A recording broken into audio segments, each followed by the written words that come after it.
umuhanzi wacu ufite igikundiro kandi ukunzwe n'abatari bake bamwita Vestina, ariko kuri iyi tariki uyu munsi twakira inkuru itari nziza yuko yitabye Imana. Uyu munsi ku kabiri kuri Noheli niho yitabye Imana, bavuga yuko ari ibibazo byinshi bigatuma yiyahura. Ni umunyarwandakazi ukunzwe n'abatari bake, ni umuririmbyi yababaje benshi, yakomerekeje imitima ya bose. Yaririmbanaga na murumuna we bita Dorcas, baririmbaga indirimbo zo guhimbaza umukiza no kumuramya, ariko aka kanya tuvugana yitabye Imana. Abanyarwanda babwira ngo nimwihangane yuko nuko bigenda, Imana imwakire mu iruhuko ridashira. Aka kanya tuvugana yamajije kwitaba Imana, yababaje benshi.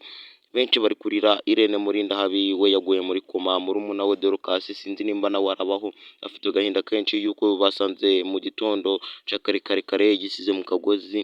None nanjye ndavuze ati iyi nkuru nayihererana akanyihereza Abanyarwanda. Aka kanya niyo nkuru iri gucicikana ku mbuga zose yuko yitabye Imana. Aka kanya Imana imwakire mu ruhuko ridashira.